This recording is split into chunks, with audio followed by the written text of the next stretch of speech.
Yeah, everybody's doing well. It's obviously tragic to see what happened. Nobody likes to see that happen, but it does happen. And, I feel like, Florida State did a good job of, trying to keep everybody safe as best they can. It was such an unexpected situation. So it was tough, but everybody's all right. I'm sorry it happened. Yeah, it's all right. When you think about the trade deadline and when you were able to come in and kind of infuse your skill set into this team, just maybe what positive takeaways do you feel like you could take away from, when you were here? For myself individually? Yeah. I just think a lot, man. Defensively, bringing that fire off the bench, trying to bring as much energy as I can, being that versatile player that I think they needed and wanted. So just trying to build off that for the offseason and coming next year to training camp, being able to, establish that.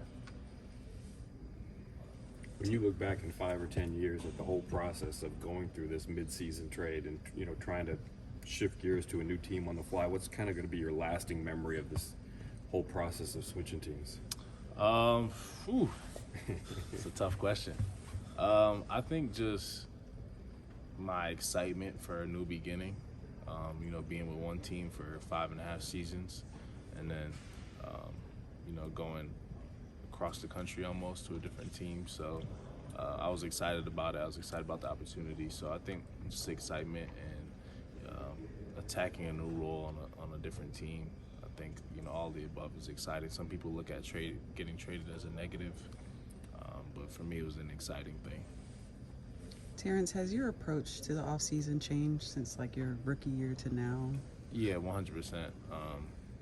The goal is always to get better, and that was my goal every year. But every year is also different role, different things that I need to work on.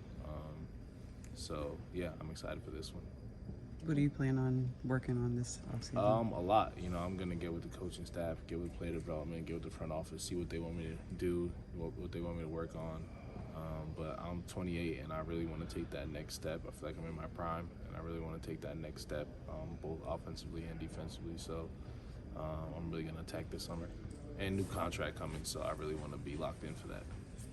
When you think about you coming from a pretty veteran-heavy team with the Clippers, and then you're coming here where there's so many young guys, how do you feel like you were able to sort of establish your leadership style and kind of help build some of those guys up? So weird, so different for me. Normally one of the youngest guys in the locker room, and then coming here and being one of the oldest, definitely a different situation. So it took me a little while to figure it out, but I think just leading by example, being a professional every day, coming here, working every day, saying the right things, and doing the right things, and I think the young guys just caught on. Because I watched them grow even in that short span I was here, so it was cool to see. I think one of the guys that kind of, I don't want to say grow attached, but maybe was very happy with you being here was Mo, especially because you guys are so close locker-wise. What was that like, building that relationship with him? Yeah, I mean, he was definitely one of the players I was talking about when I was thinking about that. Just watching him grow, even the short time I was here, was awesome to see. Like you said, our lockers are close, so just always having dialogue with him, always telling him, what I see, what he needs to do, what he should be doing, and he really listens, which is great to see. A lot of young guys don't listen, so he listened, and I think he put himself in a nice position to be a great player in this league for sure. Terance, how different will your offseason look now since you're an assistant GM, and would you want to encourage any other players to kind of go out and do the same thing? Shoot, if you have time, I'm real hands-on with my role. I don't know what the other guys are doing, but I definitely encourage all the other NBA guys to try and take on that role, because you get to engage with the alumni, which is really cool. You get to engage with the recruits, which is really cool, and then the coaching staff and the program itself. So all those three things I always wanted to do ever since I was little, almost. My mom was a college coach growing up, so I was just always around college basketball. So this is a great opportunity for me to do that, live out my dream. How do you go about taking in the playoffs? Is that something that you'll be kind of locked in and watching? Nah, I don't give a damn.